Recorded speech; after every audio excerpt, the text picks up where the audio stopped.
India गठबंधन जिंदाबाद जिंदाबाद जिंदाबाद। अभी तो ये लड़ाई है, आगे और लड़ाई है, अभी तो ये लड़ाई है। आगे और लड़ाई है। इंकलाब जिंदाबाद, जिंदाबाद जिंदाबाद अब्दाल अंसारी जिंदाबाद, जिंदाबाद जिंदाबाद अब्दाल अंसारी जिंदाबाद, जिंदाबाद जिंदाबाद इंडिया गठबंधन जिंदाबाद, जिंदाबाद जिंदाबाद इंडिया गठबंधन जिंदाबाद, जिंदाबाद जिंदाबाद अब्दाल अंसारी जिंदाबाद, जिंदाबाद जिंदाबाद। अब्दाल अंसारी जिंदाबाद, हमारे साथ है, अब्दाल अंसारी संगठन के हम तुम्हारे साथ हैं। है कोई अभी अब्दाल अंसारी अखिलेश यादव जिंदाबाद जिंदाबाद इंडिया गठबंधन जिंदाबाद, जिंदाबाद जिंदाबाद इंडिया गठबंधन जिंदाबाद, जिंदाबाद जिंदाबाद। और जमाना हल्ला बोल, हल्ला बोल हल्ला बोल। हमारी बातों कहाँ दबेगी, साइकिल के निशान पे, हमारी बातों कहाँ दबेगी, साइकिल के निशान पे, हमारी बातों के निशान पे। साथियों, जो 2014 से 2019 तक नरेंद्र मोदी के नेतृत्व में दिल्ली की सरकार और फिर 2019 के चुनाव में दोबारा रिपीट कर दिया देश की जनता ने, इस तरह से अब 2024 यानी 10 साल का कार्यकाल नरेंद्र मोदी देश के प्रधानमंत्री की हैसियत से और उनकी सरकार देश में जनता में जो उन्होंने वादे किए थे, जिन वादों पर जनता प्रभावित हुई थी, उस सिलसिले में समय आ गया है कि इस चुनाव में मतदान देने से पहले उनसे सवाल जवाब किया जाए, उस पर विचार किया जाए, उसको मंथन किया जाए।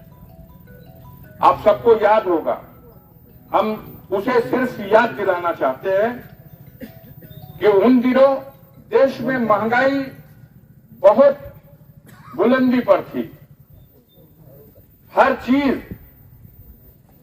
जनता के पकड़ के बाहर थी, एक आम आदमी के पकड़ के बाहर थी। डीजल पेट्रोल 55 रुपया 65 रुपया लीटर,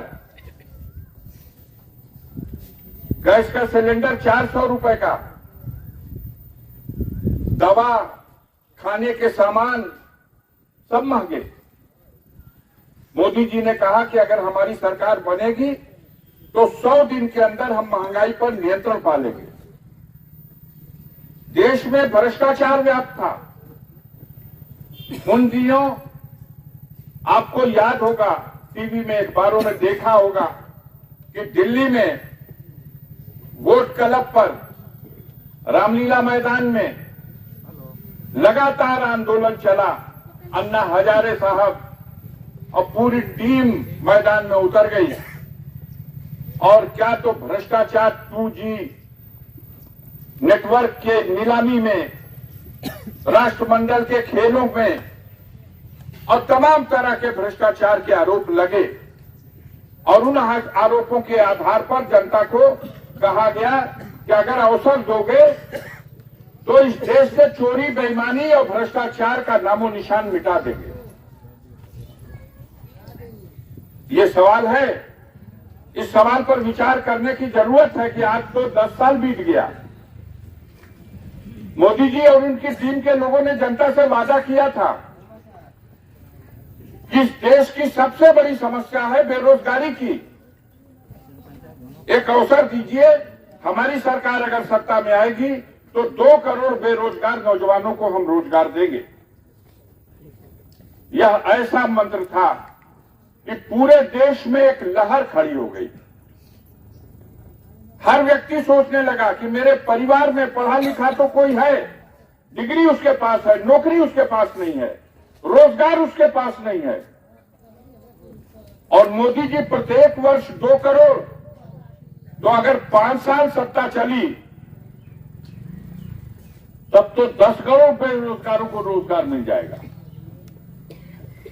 ये वो मुद्दे थे जिस पर जनता आकर्षित हुई। शायद आपको वो याद हो, जब मोदी जी और उनकी टीम के लोगों ने कहा था कि इस देश की कालाबाजारी करने वाले देश का धन चुरा कर ले जाकर के विदेशी बैंकों में, स्विस बैंक में, स्विट्जरलैंड के बैंक में जमा करके रखे हुए हैं। ये टैक्स का पैसा चुरा करके, भारत का पैसा है, लोग ले जाके विदेशों में रख लिए हैं।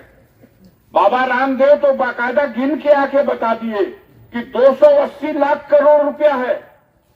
हम सरकार बनी तो 100 दिन के अंदर वो काला धन वापस लाएंगे और देशवासियों में उस पैसे को बंटवा देंगे, घर बैठे सबके खाते में 15-15 लाख। ये वो सपना था जिस सपने को देख करके देश की जनता ने भरोसा किया इन लोगों पर। पहले 5 साल के कार्यकाल में जो हुआ, नोटबंदी के फैसले ने पूरे देश को हिला कर रख दिया। उसके बाद भी 2019 में उनके तमाम उल्टे सीधे फैसलों को नजरअंदाज करके जनता ने उन्हें फिर अवसर दिया। ये लोग इस 10 साल में क्या किए, इस विषय पर गंभीरता पूर्वक विचार करिए और मन संतुष्ट होता हो तो फिर 5 साल का अवसर दीजिए। और अगर मन ये कहता हो कि हम लोग ठगे गए हैं, हम लोगों से झूठा वादा किया गया था, तो फिर ऐसे लोगों को बदलिए। आपसे मेरा सवाल है, जब 400 का सिलेंडर जो 250 में बेचा जाएगा, यह जो सपना दिखाया गया था, तो क्या ये सिलेंडर 400 का आज 1200 रुपए में नहीं बिक रहा है, 1100 रुपए में नहीं बिक रहा? महंगाई को नियंत्रण में करने की बात और 3 गुना बढ़ा दिया। किसान की आमदनी आपने कहा 2 गुना कर देंगे। किसान की आमदनी 2 गुना तो नहीं हुई, खर्चा 3 गुना हो गया। पहले खेत जुताई करने के लिए जब भाड़े का ट्रैक्टर मंगाया जाता था तो 300 रुपए में 1 बीघा खेत की जुताई हो जाती थी। लेकिन आज अगर भाड़े का ट्रैक्टर आप मंगाओगे तो आप में से ही बताइए कितनी भाड़े, एक बीघा खेत जोतने का कितना पैसा लेगा भाड़े? आज 1000 रुपया और 1200 रुपया और 1100 रुपया जैसी मट्टी, 3 गुना खर्चा हो गया। किसान ने टमाटर पैदा किया, बाजारों में, मंडियों में, शहरों में ये टमाटर जब किसान बेचने ले गया तो 5 रुपए किलो। और जब सारे देश के टमाटर किसानों ने जो पैदा किए थे उसको मोदी जी के कृपा पात्र अडानी और अंबानी के लोगों ने खरीद करके अपने गोदामों और स्टोरों में भर लिया, तो इसी वर्ष इस देश में 50 रुपया, 60 रुपया, 70 रुपया, 80 रुपया, 100 रुपए तक मनमाना टमाटर बिका है कि नहीं, इस पर विचार कर लीजिए। मैं तो कहता हूं, सोचो इस पे। ये दुनिया का अद्भुत देश है जहां 300 रुपए किलो लहसुन बिका है, 400 रुपए किलो इसी वर्ष अदरक बिकी है। बताइए ये सच्चाई है कि नहीं है? ये कैसी व्यवस्था?